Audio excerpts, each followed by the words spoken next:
12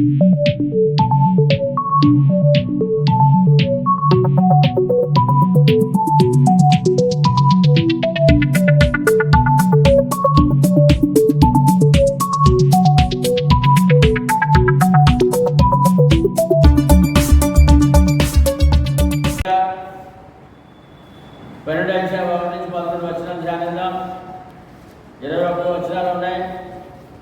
ఒక్కో వచనానికి చాలా అర్థాలు ఉన్నాయి కనుక సమయం ఎక్కువ తీసుకుంటుంది. మనము మనసు పెట్టి ఆలోచన చేద్దాం. ఈ యొక్క అధ్యాయంలో ముఖ్యమైన అంశము మారు మనస్సు. మారు మనస్సు కలిగి సంఘము మారు మనస్సు కలిగి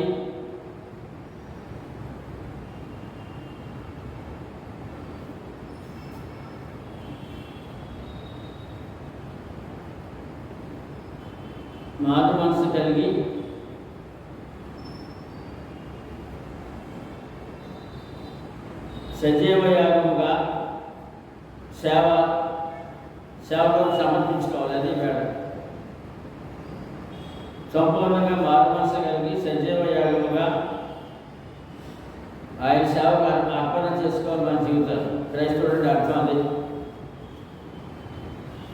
రోమిల పత్రిక 12 పరిశుద్ధమును దేవునికి అనుకూలమునైన సజీవ యాగముగా మన శరీరములను ఆయనకు సమర్పించుకొనుడని పరిశుద్ధాత్మ హెచ్చరిక.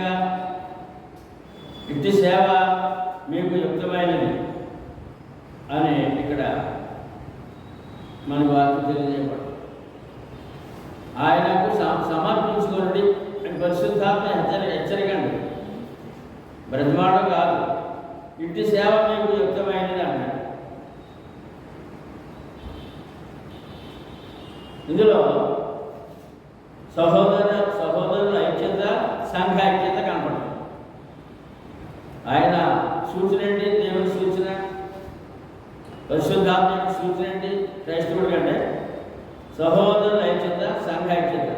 మళ్ళీ చదువుతున్నాడు. కాబట్టి మీరు సమాధానమును బంధము చేత ఆత్మ కలిగించు ఐక్యమును కాపాడుకుంటా. అదే ఐక్యత ముఖ్యం. అది ఎంతో అవసరమైనది. ఎందుకంటే మన రక్షణ కాపాడుకుంటూ సంఘ ఐక్యత, అనేక రక్షణ నడిపించడం కూడా సంఘ ఐక్యత ప్రాముఖ్యమైనది కనుక. అందుకని ఐక్యత కాపాడుకునేందుకు శ్రద్ధ కలిగిన వారై ప్రేమతో ఒకరినొకడు సహించుచు అంటాడు.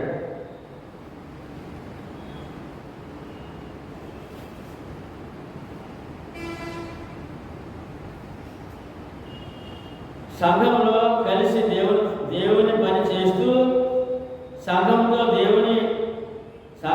దేవునితో ఉన్న బంధాన్ని కాపాడుకున్నటకు సజీవ యాగముగా అర్పించుకోవాలి జీవితాన్ని.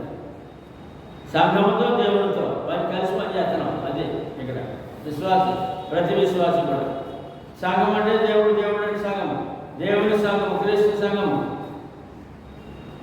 అది సజీవ యాగము అని చెప్పడం జరుగుతుంది.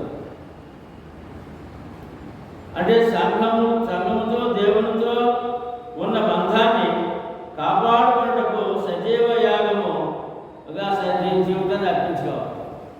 సంఘముతో దేవునితో ఉన్న బంధాన్ని కాపాడుకున్నటకు సజీవ యాగముగా అర్పించుకోవాలి జీవితాన్ని. అప్పుడే ఆ జీవితం యొక్క, క్రైస్తవ జీవితం యొక్క, భక్తి జీవితం యొక్క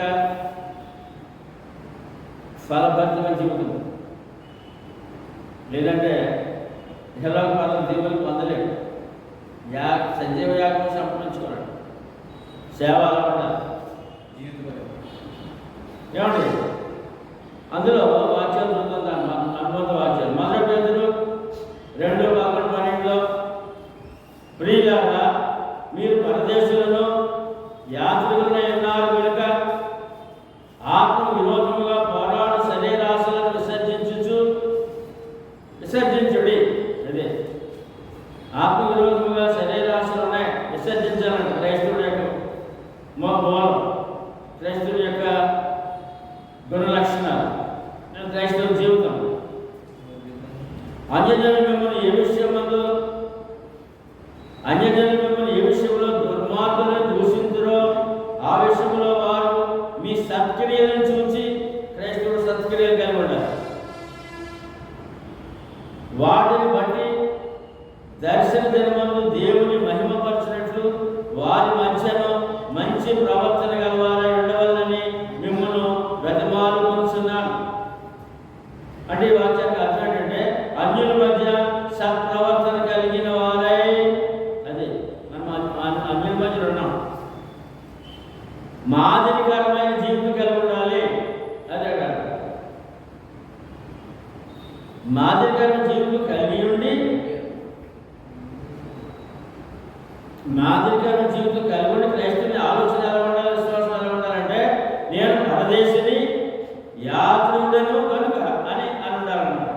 క్రైస్తవుడు అతని యొక్క మనసు ఎలా ఉండాలి, సహోదరుల మనసు ఎలా ఉండాలంటే నేను పరదేశిని యాత్రికుడను కనుక నేను పరలోకము కొరకు సజీవ యాగముగా అర్పించుకుంటాను. అది దేనికొరకంటే అర్థమే సజీవ యాగం, పరలోకం కొరకు. ఇక్కడ క్షేమమే, ఇక్కడ క్షేమం. పరదేశంలో యాత్రికులమని, యాత్రికుడు కనుక నేను పరలోకము కొరకు సజీవ యాగముగా అర్పించుకుంటేనే అని పేతురు 2:11.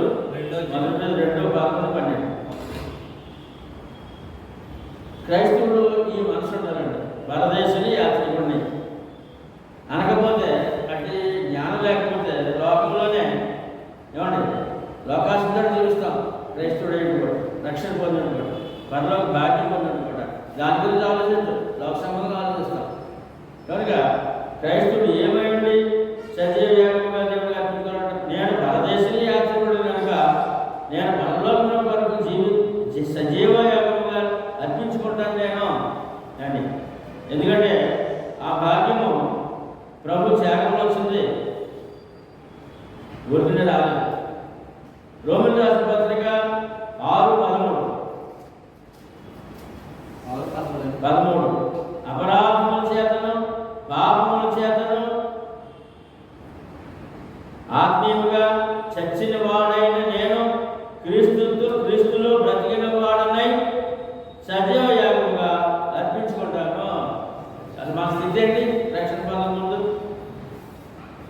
ఆత్మీయంగా చచ్చిన వాడు లెక్క దేవుడు ఇస్తారు. అపరాధముల చేత పాపముల చేత ఆత్మీయంగా చచ్చిన వాడైన నేను క్రీస్తులో బ్రతికిన వాడనై సజీవ యాగముగా అర్పించుకుంటాను. నా సేవను, నా యొక్క జీవితాన్ని అర్పించుకుంటాను సేవ వరకు అని అర్థం రావాలి. మొదటి గురించి 6:20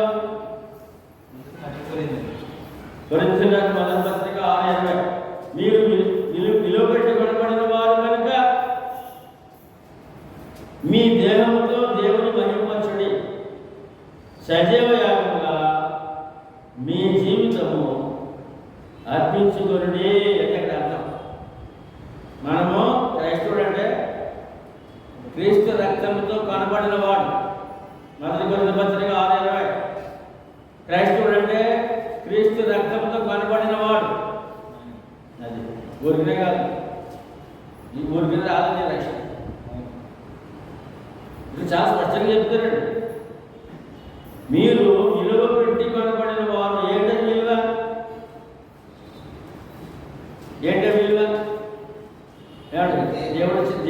దేవుడు ఏమించుకున్నాడు?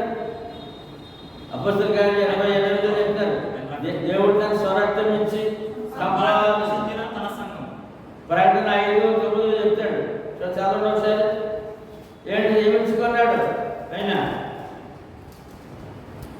5:9 ఆ పెద్దలు నీవు ఆ గ్రంథమును తీసుకొని దాని ముద్రలను విప్పుటకు యోగ్యుడవు నీవు వధింపబడిన వాడివై నీ రక్తమిచ్చి ప్రతి వంశములోను ఆయా భాషలు మాట్లాడేవాళ్ళను ప్రతి ప్రజలు జన్మలోను దేవుని కొరకు మనుషులను కొని ఆ దేవుని వారి ఒక రాజుగా యాజకులు దేంతో కొన్నాడంటే నీ రక్తం ఇచ్చి ద్వారా ఎంత అంతలో క్రైస్తుడు ఎంత విలువైన వాడు. ఆ విలువను ఏ విధంగా దేవుడు అర్పించు సజీవ యాగముగా ఈ లోకములైనను లోకంలో ఉన్నవాడినైనను లోకము ఉన్నవాడినైనను ప్రేమింపకుడి ఎవడైనను లోకమును ప్రేమించుట లోకము ప్రేమించడలా తండ్రి ప్రేమ వానిలో ఉండదు లోకంలో ఉన్నదంతే లోకము ఉన్నవనియు అనగా శరీరాశయు నేత్రాశయు జీవడంబమును తండ్రి వలన పుట్టినవి కావు. క్రైస్తుడు ఇప్పుడు ఎక్కడుండేవో ఏమైనాడు మంగళ పురుగే కదా. ఇప్పుడు ఏం చెప్పాలి మంగళ పురుగు శరీరాశ నేత్రాశ జీవడామం వదులుకొని కొత్త జీవితం ప్రారంభిస్తే అతను శరీరభక్తులుగా. మొదటి పేతురు 1:14-16 రూపాంతరం ఎంత ఒక్కొక్క వచనంలో ఎంత అర్థాన్ని చూడండి. మొదటి పేతురు ఎంతండి? మొదటి అధ్యాయం 14-15-16. నేను పరిశుద్ధుడనై ఉన్నాను కనుక అదే దేవుడు చెప్తున్నాడు. నేను పరిశుద్ధుడనై ఉన్నాను కనుక మీరును పరిశుద్ధులై ఉండండి. రాయబడి ఉన్నది కాగా మీరు విధేయులైన పిల్లలై మీ పూర్వపు అజ్ఞాన దశలో పాపం అన్నమాట. మీ పూర్వపు అజ్ఞాన దశలో మీకుండిన ఆశలను అనుసరించి ఆశలు పాపం అనుసరించి ప్రవర్తింపక మిమ్మును పిలిచిన వాడు పరిశుద్ధుడైన ప్రకారము మీరును సమస్త ప్రవర్తన యందు పరిశుద్ధులైనడి. ఇదే సజీవ యాగం. ఇది సజీవ యాగం. ఏమండి పాప జీవితాన్ని మార్చుకుని శతభక్తులు పోలే పరిశుద్ధుడైన దేవుడు మీరు పరిశుద్ధులుగా ఉండడానికి పిలుస్తున్నాడు. పరిశుద్ధ రక్తంలో కడిగాడైనా ఈ పరిశుద్ధత కొరకు ఏం చేశాడు? మరి మీరు పరిశుద్ధులైనడు అన్నారు. ఏం చేశాడు ఆయన?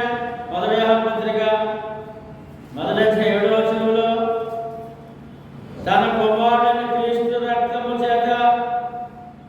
రక్తం వలన మీ ప్రతి పాపం నుండి పవిత్రులుగా చేశాను. అది ఎలాగవుతాడు? దాని పరిస్థితి రావాలండి.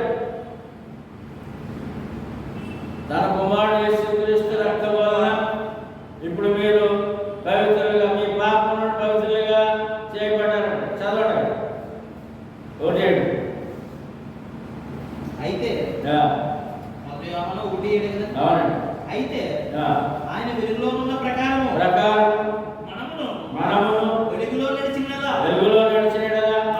మనము అన్యోన్య సహవాసము గలవారమై ఉందుము. అప్పుడు ఆయన కుమారుడైన యేసు రక్తము ప్రతి పాపము నుండి మనల్ని పవిత్రులుగా చేయును. అప్పుడే సజీవ యాగముగా నీ జీవితము కొనసాగుతుంది. రక్తములో శుద్ధీకరణ ఎప్పటికప్పుడు అని మాట.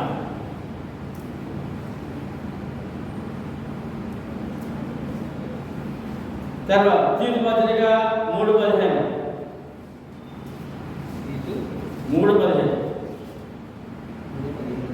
తీతు పత్రిక 3:15 నా యొక్క ఉన్న వారందరూ 3:15 అదే తీతు 3:15 3:5 సారీ ఏం చెప్తావు? మనము నీతిని అనుసరించి చేసిన క్రియల మూలముగా తన కనికరము చొప్పుననే పునర్జన్మ సంబంధమైన స్నానము ద్వారాను పరిశుద్ధాత్మ మనకు నూతన స్వభావము ఏంటంటే బాప్తిజం ఏమి రావాలి? నూతన స్వభావం వస్తే కదా బాప్తిజానికి విలువ లేదు. మన రక్షణ నూతన స్వభావము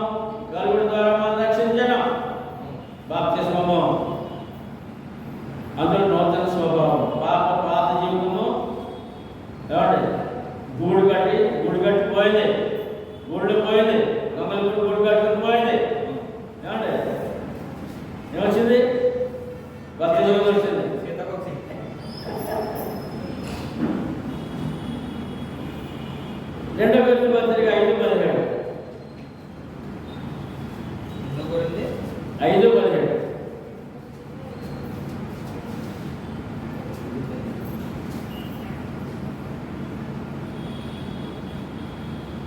ఆ వాక్యం దగ్గర రాసుకోవాలండి. 12:2. 5:17. కాగా కాగా ఎవడైనను క్రీస్తునందున్న ఎడల వాడు నూతన సృష్టి. ఎవరు మనం? నూతన సృష్టి. చంద్రబాబుగా ఏమంటే పాతవి గతించెను. పాత పద్ధతిగా కలిపి నడిచేద్దామండి. పాత గతించిన ఇదిగో క్రొత్తవాయను. అదే క్రొత్తవాయను. అదే మళ్ళీ అంటే ఏమైంది ఇప్పుడు? ఎక్కడికి వెళ్ళిపోవాలి మళ్ళీ? ఏమండి మనసు మారి అది నూతన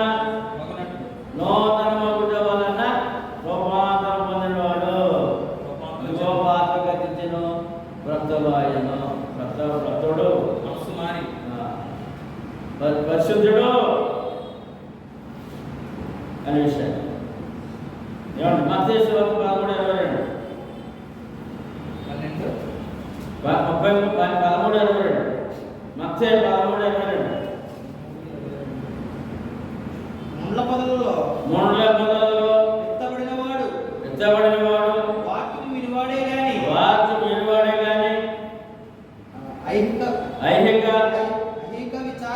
ఐహిక విచారం వలన తన మోహమును ఆ వాక్యమును అణిచివేయును కనుక వాడు అదిగోండి క్రైస్తవుడు లోకాన్ని ఆశించి ఈ ముండ పదవుల్లో తన మనసు ఉన్నట్లయితే, ధనాశలో మనసు ఉన్నట్లయితే అతడు సజీవ యాగముగా దేవునికి యాగము చేయలేడు. ఈ యొక్క శీతవక్షలకు మళ్ళీ పాత జీవితం ఏంటంటే ముండ్ల పొద. లోకం ముండ్ల పొద. అందులో చిక్కుకున్నామంటే నువ్వు ఫలించలేవు, పరిస్థితులుగా జీవించలేవు అని మాట యేసుప్రభువు జ్ఞాపకం చేస్తున్న మాట. ముండ్ల పొదలు ఉన్నావా, మంచి నేల పడ్డావా అనే విషయాన్ని మనం పరిశీలన చేసుకుంటూ ఉండాలి. ధనమోహము, లోకాశలు నీ ఆత్మను నాశనం చేసే ఎదుగుదల లేదు. ఏమండి? రూపాంతరం లేదు, సజీవ యాగం లేదు. రూపాంతరం అయితే సజీవ యాగం కాదు. సజీవ యాగముగా అర్పించినవాడు కాదు. రూపాంతరం పడవలసిన ప్రతి క్రైస్తవుడు కూడా. క్రైస్తవుడు అయ్యాను అంటే సరిపోదు. ముండ్ల పదవులు ఉన్నవి మళ్ళా ముండ్ల పొదలలో వెత్తబడిన వాడు వాక్యం వినివాడే గాని ఐహిక అంటే కుటుంబ శారీరక సమాజపరమైన చింత ధనమోహము ఆ వాక్యమును ఇంకా ఎప్పుడు డబ్బు కూర్చుంటే క్రైస్తవుడు ఎలాగ తన ఆత్మ దేవుడు అభివృద్ధిగలడు, ఎలా సజీవ యాగం చేయగలడు? పాత జీవితం కదా, పాత జీవితమే, కొత్త జీవితం అవ్వలేదు అని మాట. దాని మూడు ఏం చేస్తాడు? అది అంచేస్తాడు విశ్వాసం. ఫలించలేదు అంటాడు. ఫలిస్తేనే ఏమంటే ఆత్మీయులు ఫలిస్తేనే సజీవ యాగం చేసిన వాడు అర్హుడుగా ఉంటాడు. గలతీ 1:4.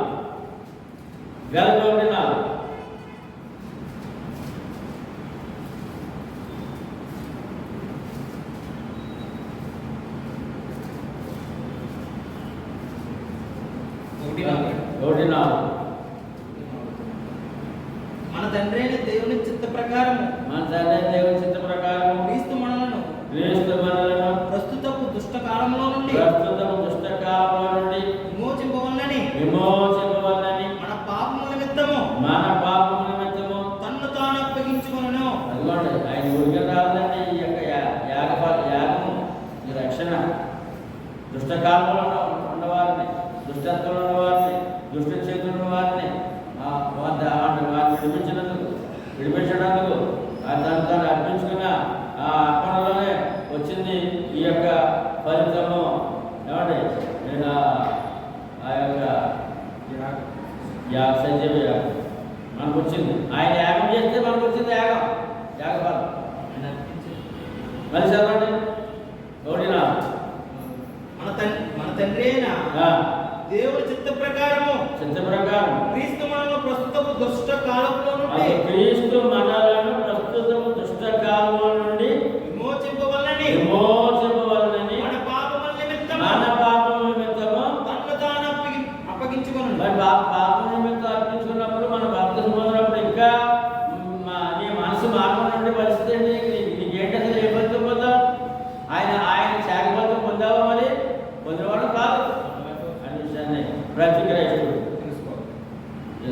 ఎఫెసీయుల రాసిన పత్రిక 4:22 నుంచి చదువుతాం. 4:22 నుంచి. కావున మునుపటి ప్రవర్తన విషయంలో అయితే మోసకరమైన దురాశ వలన ఏంటంటే ఎప్పుడైతే రక్షణ పొందక ముందు దురాశ వలన చెడిపోవు మీ ప్రాచీన స్వభావం వదులుకొని మీ చిత్త వృత్తి యందు నూతన పరచబడిన వారు ఏంటి క్రైస్తవులు ఎలా ఉండాలి? పాతాన్ని కొత్త కల్పం కాదు, విడిచిపెట్టి నూతన పరచబడిన వారే.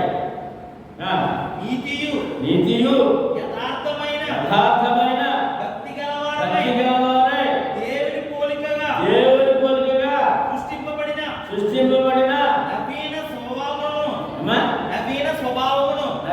స్వభావమును ధరించుకొనవలెను. నూతన స్వభావము. ఈ 2వ వచనంలో నూతన మగుట అని మాట. దాని వరకు ఇవ్వాలి. నూతన స్వభావం ధరించుకోవాలట. అప్పటి వరకు ఇతడు దేవునికి సజీవ యాగం చేసేవాడు కాదు. 24 చదవరా? ఓకే. ఎఫెసీయుల రాసిన పత్రిక 5వ అధ్యాయంలో ఉందాం. 10-11 వచనాలు. 10-11. కనుక కనుక ప్రభువుకి ఏది ప్రీతికరమైనదో దాన్ని పరీక్షించుచు వెలుగు సంబంధుల వలె నడుచుకొనుడి. నిష్ఫలమైన అంధకార క్రియలలో మన వెలుగు సంబంధం నడుచుకోవడం క్రైస్తవుడు అంధకార సంబంధమైన అంధకార క్రియలలో పాలివారై ఉండక వాటిని ఖండించాలంట. ఏం చేయాలన్నా మన అలా చేసేవాడితో కలిసిపోవడం కాదు, తప్పు అని చెప్పాలి. ఖండించాలి ఖండితంగా. అట్టి క్రియలు చేయువారు రహస్యమందు జరిగించు కొనులను గూర్చి మాట్లాడుటైనను అవమానకరమైనది. 10-11 కదా? 12 వరకు 12 కాదు, 11 అయిపోయింది. 11 చదవండి. నిష్ఫలమైన అంధకార క్రియలలో అదే లోకాలు ఉందండి. అంధకారంలో ఉంది. రక్షణ పొందడం అనుకుంటే ఏంటి? బ్రతికేంటి? అంధకార క్రియల్లో పాలువారై ఉండక వాటిని ఖండించాలంటే ఏం చేయాలి? ముందు అంధకార క్రియలు మనం ఉండకూడదు కదా, విడిచిపెట్టారు. మన సహోదరుని ఖండించాలంటే ముందు మనం విడిచిపెట్టాలి, మనం నిష్ఠగా ఉండాలి. ఆ ప్రకారం అమ్మా అయ్యా ఇది కాదు ఇలా కాదు అని వారిని పురుగొల్పోవలసిన వారం ఏంటాం, నడిపించవలసిన వారం ఏంటాం. ఇదే సత్యం యాగం. మనం చేయకపోతే ఇతరులను చెప్పడం ఎక్కడ ఉంటుందా అర్హత? 4-5 వచనాలు తర్వాత 3వ వచనం చదువుతాం. 2 వచనాలు అయినప్పుడు 3వ వచనం. దేవుడు ఒక్కొక్కరికి విభజించి ఇచ్చిన విశ్వాస పరిమాణం ప్రకారము సేవ చేయాలి. అది ఏమండి? దేవుడు విభజించి ఒక్కొక్కరికి ఏ విభాగం ఇచ్చాడంటే ఆ ప్రకారం సేవ చేయాలి.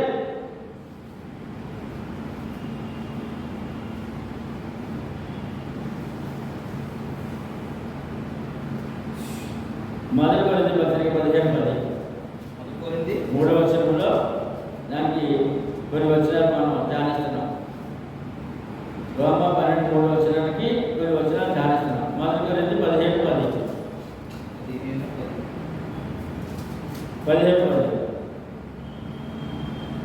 అయినను నేను ఏమైనానో అది దేవుని కృప వల్లనే అయి ఉన్నాను. మరియు అనుగ్రహింపబడిన ఆయన కృప నిష్ఫలము కాలేదు కానీ వారందరికంటే నేను ఎక్కువగా ప్రయాసపడితిని. దేవుడు ఇచ్చిన తలాంతు బట్టి ఏమంటే ఒక్కొక్కడికి ఏదైతే దేవుడు ఇచ్చాడో ఆ పనులు నేను ప్రయాసపడ్డాను, పనిచేసాను అంటాడు. ఆయన పనిచేసాను అంటాడు. నువ్వు కూడా నేను కూడా అలా అనాలి, నేను ఆయన పని చేశాను, ఎక్కువగానే చేశాను అలా. ఏమండి అందులోనే 7:17 వచ్చింది కొరింథీ పత్రికలోనే, 1 కొరింథీ 7:17. అయితే అయితే ప్రభు ప్రతి వానికి ఏ స్థితి నియమించినో దేవుడు ప్రతి వానిని ఏ స్థితి యందు పిలిచెనో ఆ స్థితి యందే నడుచుకొనవలెను. ఈ ప్రకారమే సంఘములన్నిటిలోనూ నియమించుచున్నాను. ఏ స్థితిలో పిలిచాడు అంటే ఏమండి, నువ్వే జమీందారువా, పేదోడువా, ఏమండి జ్ఞానం ఉన్నవాడువా, విద్యావంతుడువా, విద్య లేనివాడువా, ఉద్యోగం ఉన్నవాడువా, ఉద్యోగం లేనివాడువా, ఏమండి జ్ఞానం ఉన్నవాడు, జ్ఞానం లేనివాడువా, ఏ స్థితిలో నేను పిలిచినా ఆ స్థితిలోనే నువ్వు దేవుడిలో సేవ చేస్తూ యాగము సజీవ యాగముగా నీ ప్రయాణం సాగాలి. ఏమంటే అందరూ సంపన్న స్థితి కాదు, అందరూ గొప్ప స్థితే కాదు, ఆ స్థితిని బట్టి ఉంటుంది. ఏ స్థితిలో పిలిచినా ఆయన సేవకు నువ్వు అర్హుడివే. ఎఫెసీ 4:7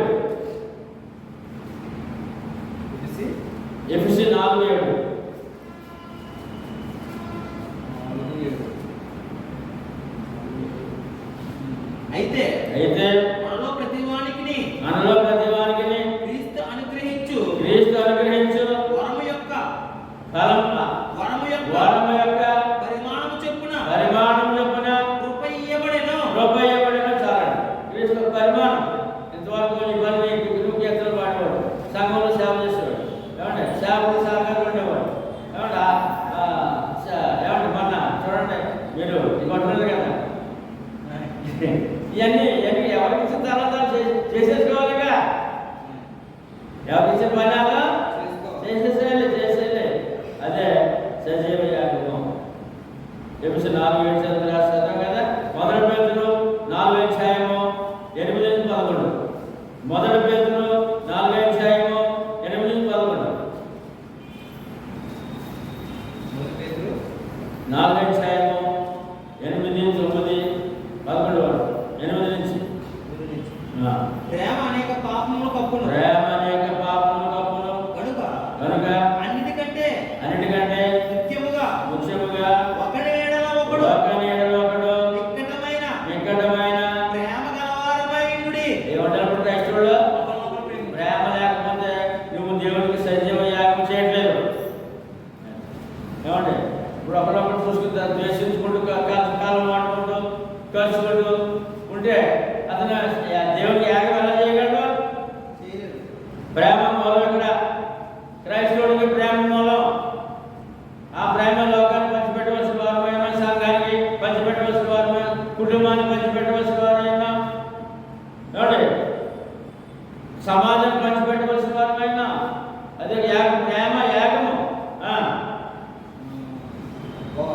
ప్రేమ గలవారై ఉండుడి. మిక్కటమైన ప్రేమ అంట క్రైస్తవుడు ప్రేమ. సనుగు కొనకుండా ఒకరినొకడు ఆతిథ్యము చేయుడి. ఏం చేయకూడదంట? సనుగులు. క్రైస్తవుడు ఒకరి మీద సనుకోకూడదంట. ఆతిథ్యం వచ్చే స్థితిలో ఉండాలంటే క్రైస్తవుడు. ఏమండి క్రైస్తవుడు కనపడితే ఏమండి ఒక దిక్కులు ఎప్పుడు చాలుకుంటారు. సహోదరు కనపడాలనుకోండి ఆప్యాయత పలకరింపు, ఏమంటే ఆ సాయంత్రం వచ్చాడనుకోండి ఖచ్చితంగా ఆతిథ్యం ఇవ్వాలి. ఆతిథ్యం చేయమని దేవుడు నానా విధమైన కృప విషయమై మంచి గృహ నిర్వాహకులై ఒక్కొక్కడు కృపావరము పొందిన కొలది ఒకరినొకడు. అంటే మనం దేవుళ్ళు విశ్వాసంగా పెరుగుతున్న కొద్ది, ఆశీర్వాదం వచ్చే కొద్ది ఒకరినొకడు ఉపచారం చేయండి. ఏం చేయాలండి? ఒకరికి సాయము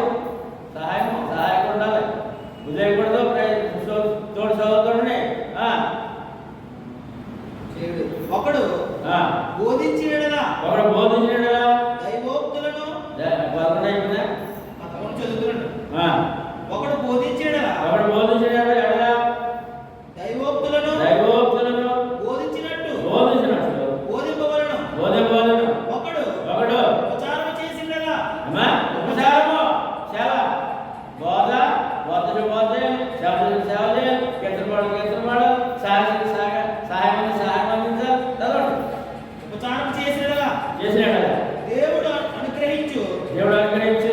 సామర్థ్యం నుండి చేయవలెను. సామర్థ్యం కొద్ది చేయవలెను. ఇందువలన దేవుడు అన్నిటిలోనూ యేసుక్రీస్తు ద్వారా యేసుక్రీస్తు ద్వారా మహిమపరచబడును. అమ్మా? మహిమపరచబడును. ఆయన మహిమ కలగాలి. అదే సజీవ యాగము. యుగయుగములు యుగయుగములు మహిమయు ప్రభావమును ఆయనకుండును గాక. ఆమేన్. సంఘంలో మన సేవ దేవునికి మహిమ. సంఘంలో మన సేవ దేవునికి మహిమ కలగాలి. అవమానం కలగకూడదు. మన ద్వారా అవమానం కలగకూడదు. ఏమండి? మన ద్వారా ఒక విశ్వాసి మళ్ళీ లోపల కలిసిపోకూడదు. మన ద్వారా ఏమండి రక్షణ పొందనవారు అన్యులు మన ప్రవర్తన చూసి ప్రేమను చూసి వారు మనం వెంబడించాలి. క్రీస్తులోనికి ఆహ్వానించబడాలి. అది సజీవమైన యాగం. 4-5 వచ్చిన ఒక్క శరీరంలో మనకు అనేక అవయవములు ఉండినను ఈ అవయవములన్నిటికీ ఒక్కటే పని ఎలా ఉండదో. ఏమండి? ఇది శరీరం సంబంధం. రోమా 12:4-5 వచ్చిన చదువుతాం. ఒక్క శరీరంలో మనకు అనేక అవయవములు ఉండినను ఈ అవయవములన్నిటికీ ఒక్కటే పని ఎలా ఉన్నదో అలాగే అంటే ముందు చెప్పిన దాన్ని దేని గురించి శరీరం చెప్పారు కదా. అలాగే అనేకులమైన మనము క్రీస్తులో ఒక్క శరీరముగా ఉండి ఒక్క సంఘముగా అంటే ఒకరికొకరు ప్రత్యేకముగా అవయవములై ఉన్నాము. క్రీస్తు సంఘములో ఏమండి? సంఘం అంటే శరీరము. ఆ యొక్క విశ్వాసి అవయవాలు అంటారు. ఏంటంటే క్రీస్తు శరీర అవయవాలు అంటారు. మరి ఏమండి? ఒక చేయి పని చేసినప్పుడు రెండో చేయి కలుస్తుంది కదా. అలా ఒక వ్యక్తి సంఘంలో పని చేస్తున్నాడు, సేవ చేస్తాడు. నువ్వు కలిస్తే కానీ అది కూర్చోవద్దు. పని కలిసి శరీరానికి అవయవ చేతులు ఉన్నామో చేతులు పని చేస్తాడు. రెండో చేయి కలిస్తే కానీ ఆ పని పూర్తి అవ్వదు. అలాగే ఇప్పుడు సంఘంలో చెయ్యాలి. క్రీస్తు శరీరంలో చేయను, నీ ప్రకృతిలో చేయ. ఈ రెండు కలిసి కానీ పని పూర్తి అవ్వదు అని ఆత్మీయ ఒక శరీరంగా ఒకటేమో ఆత్మీయంగా కూడా రెండు విషయాలు కూడా అర్థమైన చెప్తాడు అక్కడ. సంఘమనగా క్రీస్తు శరీరంలో ఒకరికొకరు అవయవములైనాము. ఒక్క శరీరముగా ఉండటం అని చెప్పి విషయాన్ని మాట్లాడుతున్నారు. ఒక్క శరీరం అనే మాటకి ఒకటే సంఘం. ఎన్ని సంఘాలు? శరీరం మనిషి శరీరాలు ఏంటంటే ఆ శరీరానికి అవయవాలు ఉంటాయి. అలాగే క్రీస్తు సంఘం ఉంటే క్రీస్తు సంఘాన్ని శరీరం అన్నారు. కలిసిబద్ధిన 1:18 చదవండి. 1:18 సంఘము అంటే శరీరం ఏంటంటే శరీరం అంట. క్రీస్తు శరీరము. ఆ శరీరాన్ని శిరస్సు ఎవరు? క్రీస్తు. ఎవరెవరు? మనం శిరస్సు క్రీస్తు, సంఘమేమో అవయవాలు. మరి అవయవాలు పని చేయాలి కదా. ఏ అవయవానికి ఆ పని ఉంది. శరీరంలో ఏ అవయవానికి ఆ పని. అలాగే క్రీస్తు సంఘంలో ఈ ప్రతి విశ్వాసం పని ఉంది. ఆయా కాలాలు చేయాలి. అప్పుడు దేవుడికి మహిమ. ఏమండి? ఇక్కడ ఇది శరీరం గురించి మాట్లాడుతున్నారు, కానీ సంఘం గురించి మాట్లాడుతున్నారు. క్రీస్తు శరీరం సంఘం అని మాట్లాడుతున్నారు. ఏమండి? ఆ సంఘంలో సభ్యులే ఆయన అవయవాలు. ఆ శరీరంలో అవయవాలు. ఎఫెసు సంఘాలండి, శరీరాలండి అంటే ఎఫెసు 4:4 శరీరం ఒకటే, ఆత్మయు ఒకటే. శరీరం ఒకటే. ఒక మాట ఎన్ని? ఒకటే శరీరం అని సంఘాలండి ఒకటే సంఘం. అందులో ఉన్నావా? అందులో నువ్వు సేవ చేస్తే ఏమైనా సజీవ యాగము చేస్తున్నావు దేవుడికి. బయట ఉంటే శరీరం కాదు, శరీరం ఒక్కటే.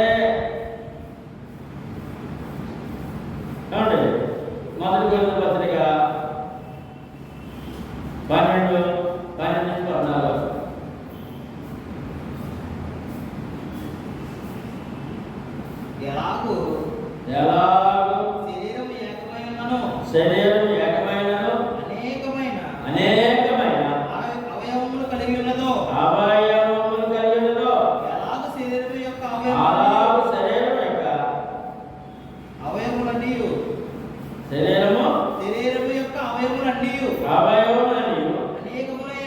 అనేకములైనను ఒక్క శరీరమైనవో ఒక్క శరీరమైనవో అలాగే క్రీస్తు ఉన్నాడు. శరీరం అంటే ఈ అవయవాలన్నీ కలిసి ఏమైంది? శరీరమైంది. అలాగే సంఘం ఏంటంటే ఈ యొక్క విశ్వాసాలందరూ కలిసి సంఘమైంది. మన అవయవాలన్నీ కలిసి శరీరమైంది. అంటే సంఘం అంటే అర్థం ఏంటంటే మందిరగాలు విశ్వాసులు రక్షణ పొందిన వారు ఏలైనగా యూదులమైనను అమ్మా యూదులమైనను యూదులమైనను గ్రీసు దేశస్థులమైనను దాసులమైనను స్వతంత్రులమైనను మనమందరము ఒక్క శరీరంలోనికి ఎంతమంది ఎన్ని శరీరాల్లోకి ఎన్ని శరీరాల్లోనికి ఒక్క శరీరం అంటే క్రీస్తు. అన్ని జాతులు, అన్ని మతాలు, అన్ని కులాలు ఒకే ఒక సంఘం శరీరం. ఒక్క శరీరంలోనికి ఒక్క ఆత్మయందే ఒక్క శరీరం ఒక్క ఆత్మయందే బాప్తిసం పొందితిమి. బాప్తిసం ఎక్కడ పొందాలంటే ఇప్పుడు క్రీస్తు సంఘంలో ఎక్కడ పొందాలి? క్రీస్తు సంఘంలో ఒక్క ఆత్మయందే స్వాత ప్రకారము మనమందరము ఒక ఆత్మను పానము చేసిన అందరికి ఒకటి వాక్యము. మీకు వాక్యం నాకు వాక్యం కాదు, అందరికి ఒకటి వాక్యము. శరీరం ఒక్కటే అవయవముగా ఉండగా అనేకమైన అవయవములుగా ఉన్నది. నేను చెయ్యగాను కనుక శరీరంలోని దానను కానని పాదము చెప్పినంత మాత్రమున శరీరంలోనిది కాకపోలేదు. ఇప్పుడు శరీరంలో చెయ్యండి, చేయమని చేస్తుంది. నాకు నీ శరీరంలో చెయ్యి నేను కాలైనప్పటికీ పని చేయనంటే మరి ఆ నడక నడుస్తుందా? కాలు పని చేయాలి, చెయ్యి పని చేయాలి, కన్ను పని చేయాలి, ముక్కు పని చేయాలి, అన్ని పని చేయాలి కదా. అప్పుడే కదా ఈ శరీరానికి ఆశీర్వాదం, ఆరోగ్యం. అలాగే సంఘానికి ఆరోగ్యం, క్షేమం కూడా ఇప్పుడు అన్ని అవయవాలు. అంటే సంఘంలో ఉన్న ఒక వ్యక్తి పాదం, ఒక వ్యక్తి కాలు, ఒక వ్యక్తి చెయ్యి, ఒక వ్యక్తి కన్ను, ఒక వ్యక్తి ముక్కు, ఒక చెవి, ఏం పని చేయాలి కదా. అవయవాలు పేరు అంటే అవయవాలు. ఆ విధంగా సజీవ మరియు నేను కన్ను కాను కనుక శరీరంలో దానిని కానని చెవి చెప్పినంత మాత్రమున శరీరంలోనిది కాకపోలేదు. అవయవాలు కొట్టి కొడితే పని ఎలా జరుగుతుంది? ఆ శరీరం ఎలా క్షేమవుతుంది? నువ్వు మందుగా చెవిని వెంటాడు తప్ప నీ పని ఏ పని చేయను. నీ పని మానే చెప్పంటే కన్ను పని చేయాలి, శివ పని చెవి చేయాలి. అలాగే మనము ఏమంటే ఏ స్థాయిలో ఏ అవయవంగా వాడుకుంటున్నాడు దేవుడు ఆ పని ఖచ్చితంగా చేయాలి. శరీరం అంతయు కన్నైతే వినుట ఎక్కడ? అంతయు వినుటే అయితే వాసన చూచుటే అన్ని అవయాలు పనిచేయాలి కదా శరీరంలో. అంతే కదా క్షేమము ఆ శరీరానికి, ఆ వ్యక్తికి. అలాగే అందరూ కూడా వారి పనులు చేస్తారు కదా. సంఘాభివృద్ధి, క్షేమము, రక్షణ కాపాడుకోవడము, ఇతరుల రక్షణ అందించడము దేవుడి మహిమ.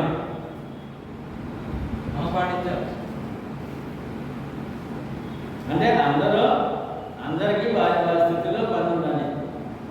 మీరేమో గవర్నమెంట్ చేయడు, ఆయన కావాలి, ఇంకొక చెయ్యాలి, ఎవరు లేడు, అన్ని పద్ధతికి అవేమో ఈ శరీరం క్షేమం ఉండదు కదా, ఆరోగ్యం ఉండదు కదా. మన సంఘాన్ని ఏమన్నా సంఘంలో విశ్వాసం ఎలా పనిచేయాలి, వారి స్థితిగతులు ఏంటి, వారు ఏమైనా చెప్పడానికి శరీరాన్ని వర్తిస్తున్నాడు. ఎందుకంటే సంఘం సంఘము ఆయన శరీరము, అందులో మనము అవయవములు. రైట్. రోమా 12:6-7. 6-7.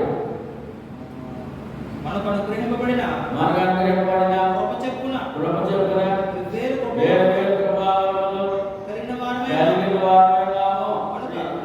క్రీస్తులో దొరికింది మనకి కృప అనుగ్రహింపబడింది. మనకు కృప అనుగ్రహింపబడింది. కృప పొందిన వాడు క్రైస్తుడు అంటే లోకానికి లేదు, మనసానికి లేదు, ఎవరికి లేదు కృప, దైవ కృప. మనకు కృప అనుగ్రహింపబడిన మనకు అనుగ్రహింపబడిన కృప అది మర్చిపోకండి. క్రైస్తుడు అంటే రక్షణ పొందినవాడు ఎవరంటే ప్రభు నమ్ముకుని సువార్త బాప్తిసం పొందినవాడు కృప అనుగ్రహించబడు. కాబట్టి చొప్పున వేరు వేరు కృపావరములు కలిగిన వారమైనాం. ఇంకా అనేక ఎప్పుడైతే కృప పొందామో అందులోనే వేరు వేరు కృపావరాలను మళ్ళీ మనకు దొరికిన ఏమంటే అంటే రక్షణ, సంఘము, ఆరాధన, ప్రార్థన జీవితము కృపావరాలండి. సేవ, సజీవ యాగం కృపావరాలు. నడియే కృప మనం ఆ కృపావరాలు ఎక్కువ యాడ్ అవుతున్నాయి మనం. అది క్రైస్తవుడు, అది భక్తి జీవితం అంటే చొప్పున కృపావరములు కలిగిన వారమై ఉన్నాము అన్నాడు. కనుక ప్రవచన వారమైతే విశ్వాస పరిమాణం చొప్పున ప్రవచింతుము. పరిచర్య అయితే పరిచర్యలో బోధించువాడైతే బోధించుటలోను హెచ్చరించువాడైతే హెచ్చరించుటలోను పని కలిగిందుము. పంచిపెట్టువాడు శుద్ధ మనుషులోను అంటే ఏ అవయవం ఏ పని చేయాలి. ఏమండి మీరు ఆదివారం ప్రతి నెల మొదటి ఆదివారం మీరు అందరి పనులు మానుకొని ఆరాధన వచ్చిన భక్తులు భోజనం పెట్టడానికి ఏం చేస్తారంటే పని ఇది అంటే మీ తల మీరు ఎవరు ఇచ్చిన తలా చేయాలంటే పని పెట్టడం. పై విచారణ చేయవాడు జాగ్రత్తతోనూ కరుణించేవాడు సంతోషంతోనూ పని పని జరిగిస్తాము. అదే సంజీవ యాగం. పని జరిగిస్తేనే సంజీవ యాగం చేయాలి. నువ్వు సైలెంట్ పక్కకి వెళ్ళిపోతే ఆ చెవి పని చేయడం చెవి అయిపోతుంది అనమాట. పని చేయట్లేదు. చేయి పని చేయడం పక్షవాతం వచ్చిందనమాట. చేయి పని చేయట్లేదు. అందరూ పని చేయాలి. అవయవాలన్నీ పని చేయాలి. అవయవాలన్నీ పని చేయాలి. సజీవ యాగము ప్రతి ఒక్కరు చేయాలి. అంటే ప్రతి సంఘంలో ప్రతి విశ్వాసం మీద బాధ్యత ఉందండి. ప్రతి విశ్వాసం పని చేయాలని చెప్పాలి. వారి స్థితిలో వారి దేవుడిసిన తలాంతులు బట్టి వారికి దేవుడిసిన ఏమంటే గెంతలవాడు కూడా అర్థం చెప్పేవాడా, హెచ్చరించేవాడు, తప్పు అలా చేయకూడదు చెప్పేవాడా, లేదా ఇలాగా ప్రేమించేవాడా, లేదా కరుణించేవాడా, ఎవరైనా ఏమంటే ఇబ్బందులు ఏమైనా చేశాక కూడా ఎవరి పని చేయాలంటే ప్రతి ఒక్కరు పని కలుగుతున్నారు. అపోస్తలుల కార్యములు 6:1-4.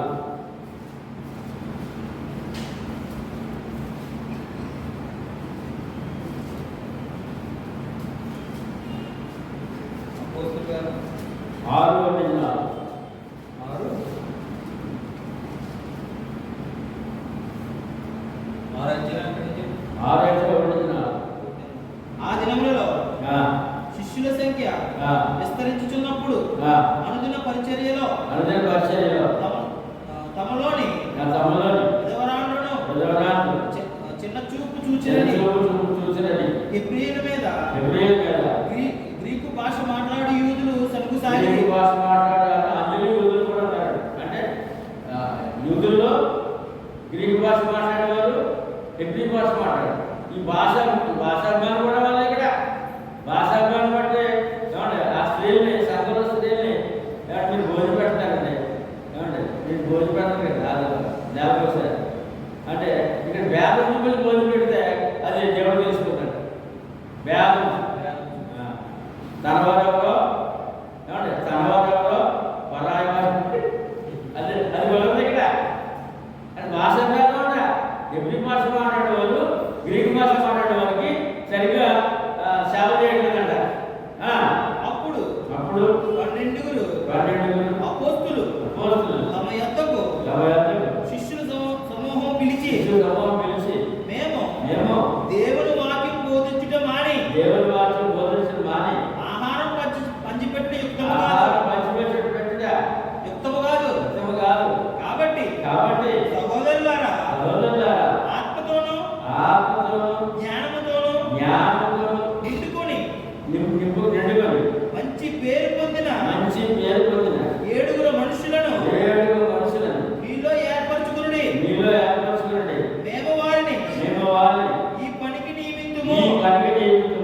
అయితే మేము ప్రార్థన యందును వాక్య పరిచర్య యందును ఎడతెగకయుందుమని చెప్పిరి.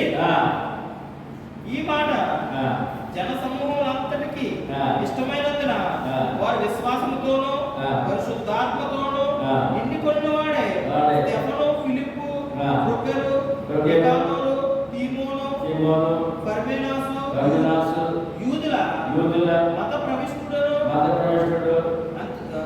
అంత్యోకయవాడు అగు నీ కొలాసు అను వారిని ఏర్పరచుకొని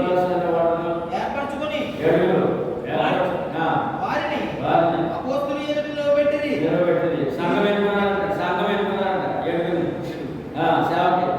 వీరు ప్రార్థన చేసి వారి మీద చేతులుంచిరి. అంటే సంఘంలో ఎవరు ప్రార్థన చేయాలి, ఎవరు వాక్యం చెప్పాలి, ఎవరు వంట చేయాలి, ఎవరు వడ్డించాలి, ఇవన్నీ కూడా ఉన్నాయంటే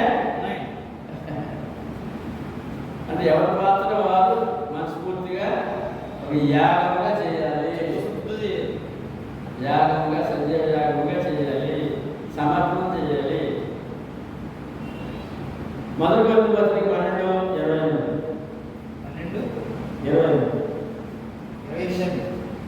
12:28 మరియు దేవుని సంఘములో దేవుని సంఘములో మొదట కొందరిని అపోస్తలుగాను పిమ్మట కొందరిని ప్రవక్తలుగాను పిమ్మట కొందరిని బోధకులుగాను అటు పిమ్మట కొందరిని అద్భుతములు చేయవారుగాను తరువాత కొందరిని స్వస్థపరచు కృపావరము గలవారుగాను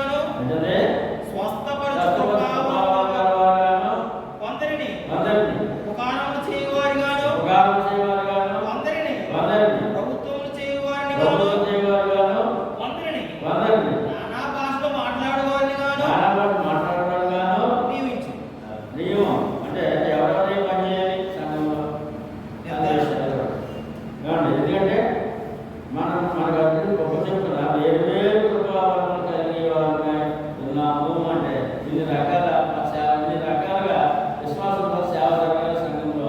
అప్పుడు సంఘానికి అభివృద్ధి, విశ్వాసం అభివృద్ధి, అనేక ఆత్మరక్షణార్థము గొప్పగా పరిచయం సాగుతుంది అని చెప్పడందుకు ప్రతి వారు పనిచేయవలసిన వారి తలాంతులను బట్టి దేవుని పని.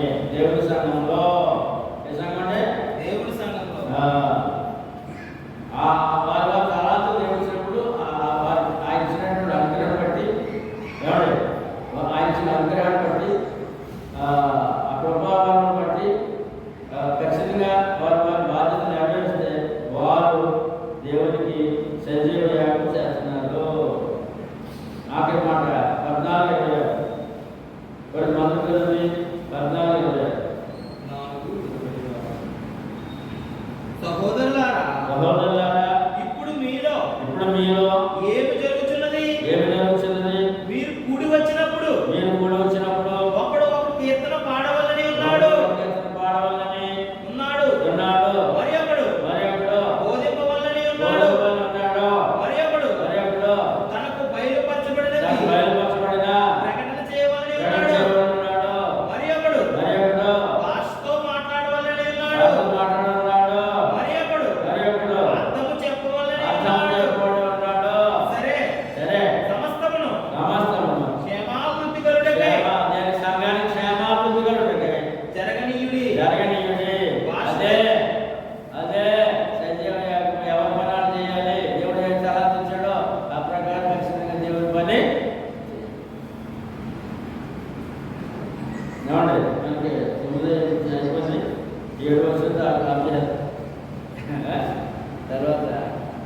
దాని గురించి వాళ్ళు చాలా విషయాలు ఇప్పుడు ముఖ్యమైన ఒక విషయం మనసులో పెట్టుకుని వెళ్ళండి. ఏంటంటే అది ఏమండి, మీరు మీ మనస్సు మారి నూతన పరచబడు రూపాంతరం పొందండి. అది ఒకటి ప్రశ్న. రూపాంతరం పొందానా ఇంకా మంగళపూడిలో ఉన్నానా అలా ప్రశ్నించుకుంటే ఖచ్చితంగా మనం భయం వేస్తుంది. దేవుడు భయం కలిగి ఉంటాం. ఖచ్చితంగా ఆయన అప్పగించిన పని ఇచ్చి రక్షణ కాపాడుకుంటాం, ఇతరుల రక్షణ కాపాడుకుంటాం, సంఘంలో సేవకులుగా పనిచేస్తాం. పనిచేసిన తర్వాత ఆ పని సజీవ యాగముగా మన మన మన ఖాతాలో యాగం చేసేవాడుగా మనము నిత్యముడి దేవునికి యాగం చేసేవాడు ఉంటాం. అటు భాగము కొట్లాత్మని దొరకలేదు, దొరికిన దాన్ని సద్వినియోగం చేసుకున్నాం. ఏం చేసుకున్నాం? సద్వినియోగం చేసుకున్నాం.